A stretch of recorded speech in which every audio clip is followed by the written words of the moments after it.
as Americans should be focused on, and how do you make artificial intelligence into American intelligence. 10 years from now, we will still have doctors and doctors deploying expertise. Now, the expertise will no longer be, well, I spent years memorizing everything and I am the walking oracle. It's no, I am the expert thinker and navigator of these set of tools. One of the more subtle ways to think about what is AI today is it's an intelligent group of experts' consensus opinion is what it broadly does when it has enough data to do that. That's when AI is broadly at its best right now. Reid, great to be here today. Excited to hear your reactions and riffs on what's going on in the world. And last week, Nvidia's market cap crossed $5 trillion, which is greater than the GDP of India, China, and the UK, according to the IMF. Jensen Huang says Nvidia went from 95% market share in China to 0%. And he says, and I quote, "I can't imagine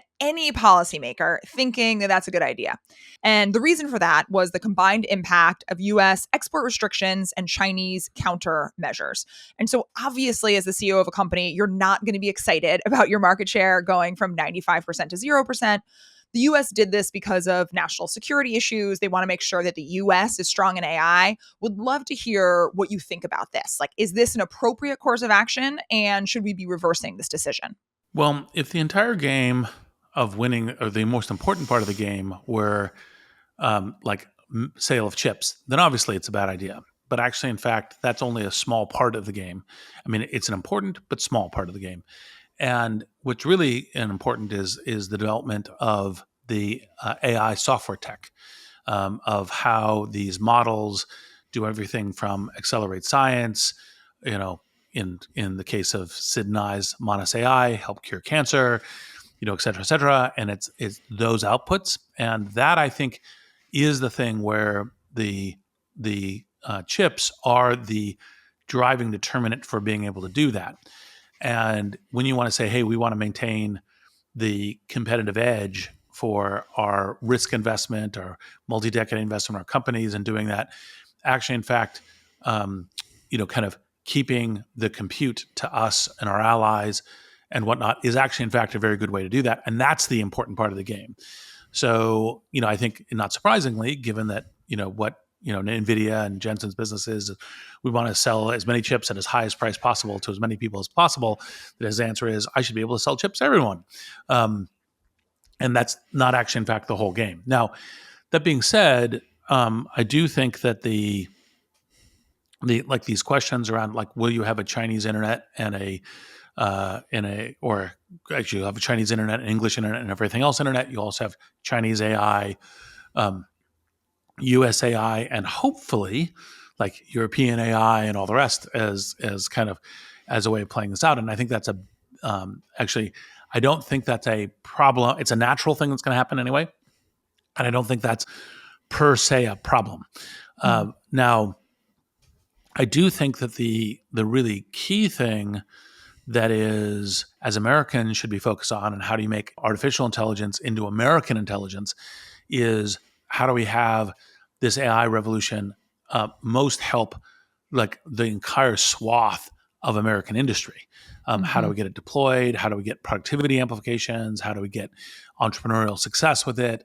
And all of that is, I think, what is actually, in fact, most important from an American policy perspective. And frankly, when you line up the kind of where does China have strengths and where do we have strengths, the compute infrastructure is one of the few areas where we actually have a decisive edge. The Chinese have much looser data privacy things, can throw on the kind of they don't care about Hollywood IP. They don't care about private data. They don't care about all that stuff can be thrown into that. They have an amazing large population that acts with the vigor of immigrants, and they produce more STEM graduates than the rest of the world combined. And given that we as U.S. seem to be determined to try to persuade all of the smart Indians from now no longer coming here, we're even more disadvantaged in the STEM arena. So when you list out the advantages, the compute advantage is one of our very few advantages that we need to hold on to. in the competition for creating AI, remaking industry, et cetera. And the other thing that I think is also a unfortunately by default Chinese advantage that I think we want to try to make up ground as much is adoption and deployment. Mm-hmm. I think actually, in fact, one of the really key things is not just scale compute, scale data, scale teams, but also scale deployment. And it's one of the things that we need to happen. Now, by natural action, that will be new blitzscaling companies that will start small and get very big using it. But we also, of course, want as much of traditional, experienced, established American industry, adopting this curve really well and effectively. And I think that's where kind of uh, the other kinds of things we need to be doing in order to get U.S. industry ahead. And that's part of the reason why they have the compute most oriented towards helping U.S. and Western democracy industries.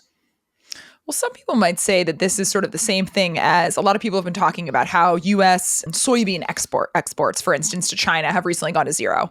So people are sort of feeling bad for the soybean farmers because they have this huge market that they can't export to anymore.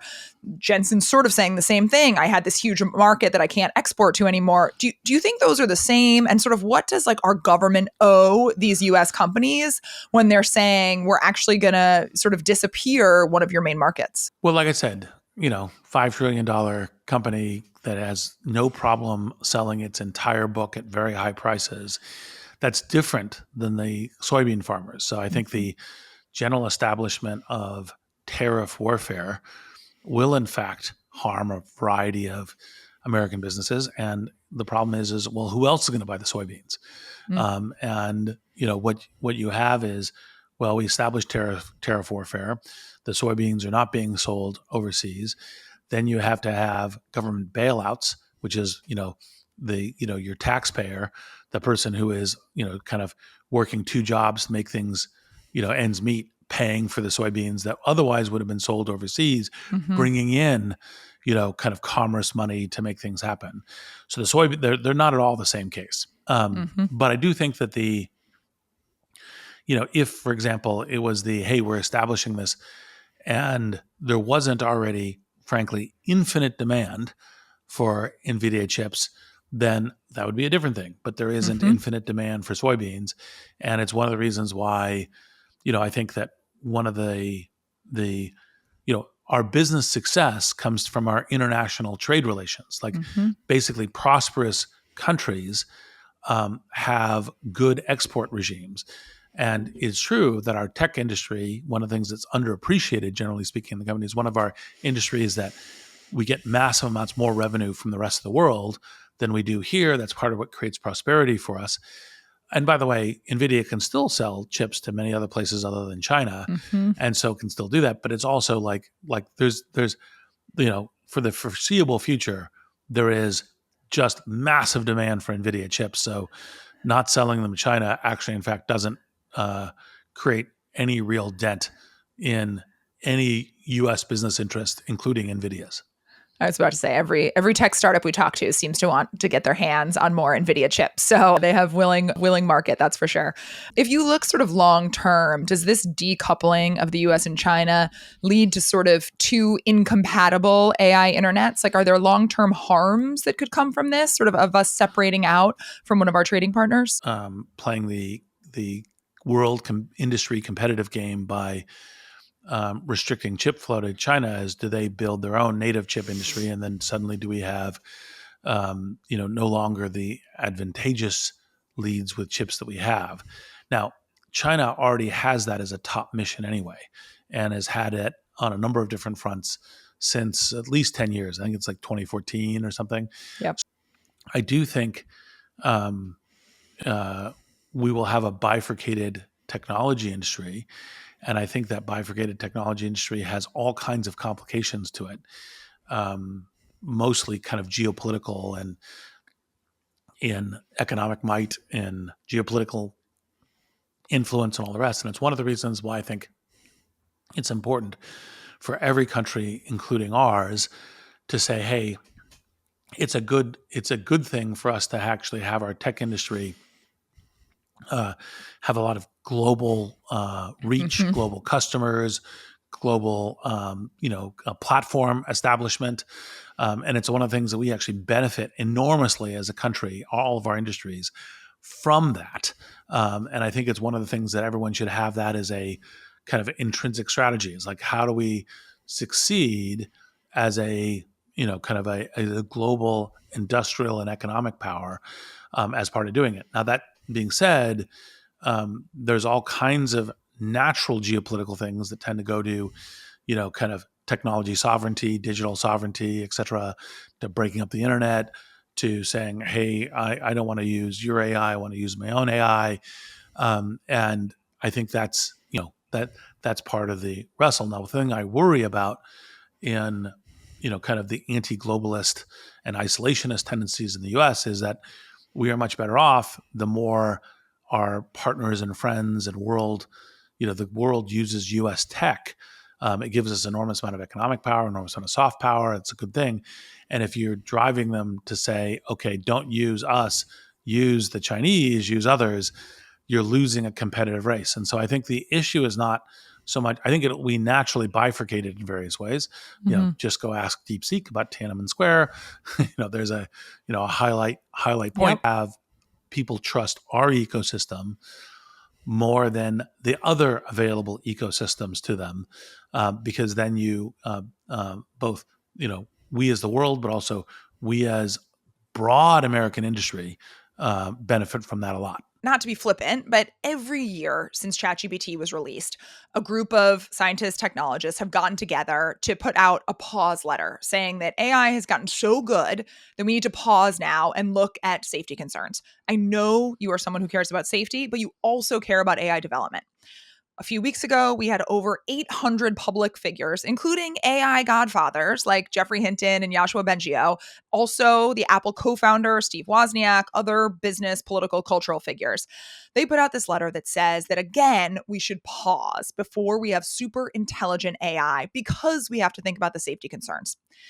Is this just a retread of previous letters, or is something different this time? What do you think about this recent open letter? Well, on the earlier pause letter, as you know, I thought that one of the things that was a mistake about it is you say, "Hey, we issue a pause letter," then the people who care about the values, say human alignment, risk, etc., pause and slow down. The people who do not, and therefore you've just increased the level of risk that the AI systems are developing, and you have to account for that level of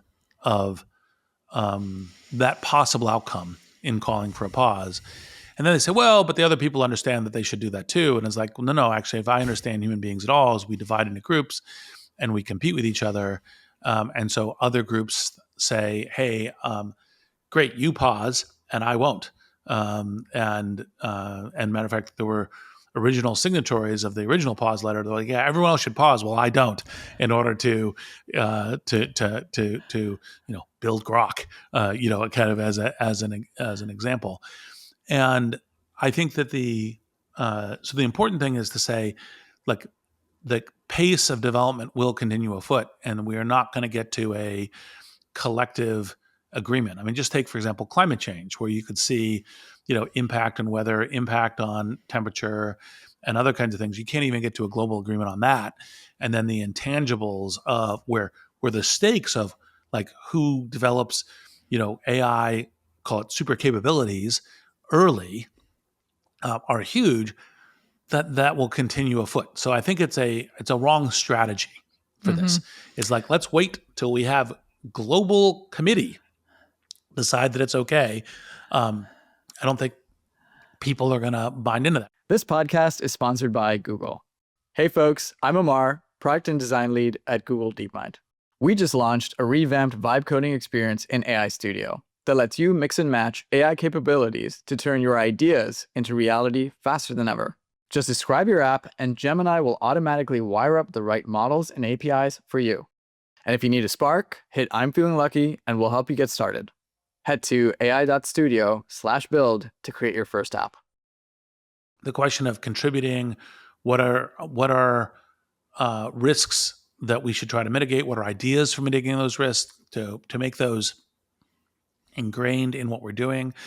I think actually, in fact, one of the things that's frequently mistaken in this dialogue is that actually tool sets for increased safety and increased, management are also possible in the future. Like one of the things that when you just study the, evolution of GPT-3, GPT-4, GPT-5, they actually much more naturally aligned to training, to being aligned with our societal and human interests.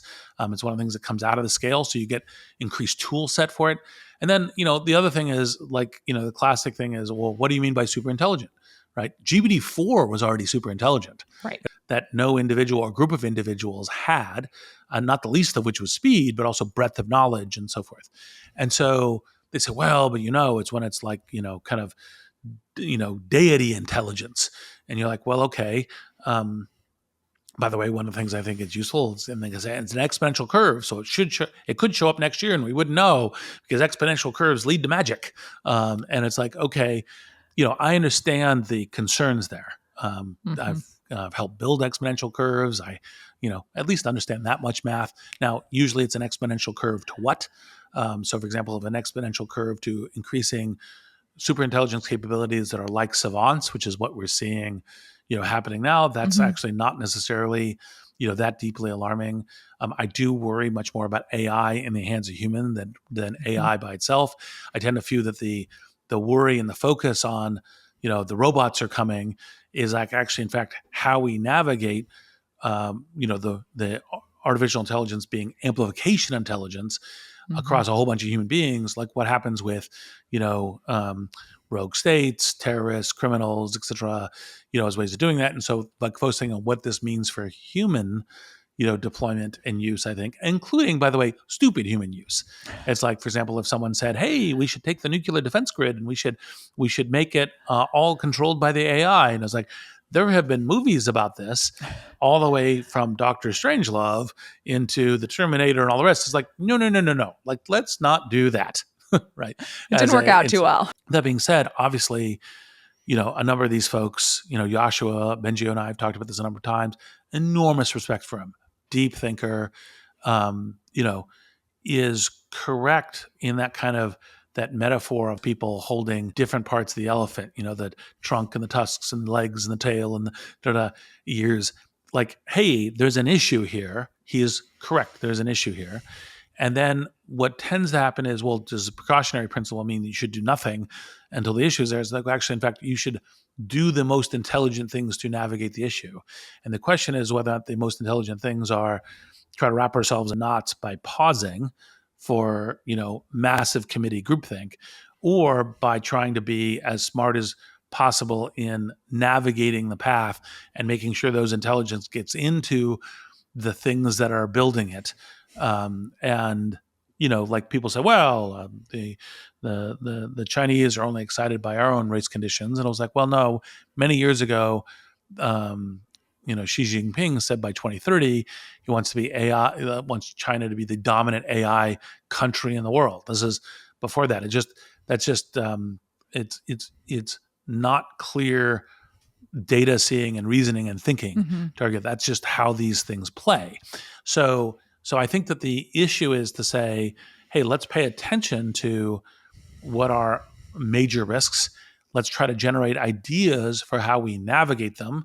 The ideas may not be perfect, but navigate them within the time envelope that we are kind of building them to, which obviously, if you could wave a wand and just make everyone move 2/3 more slowly, that might be the right outcome. By the way, it also means that many more people will die because the AI-driven medicines won't be there. The AI, doctors won't be there, et cetera. But, maybe that's better.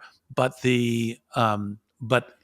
the kind of experiment that says, hey, what if I waved a wand and world?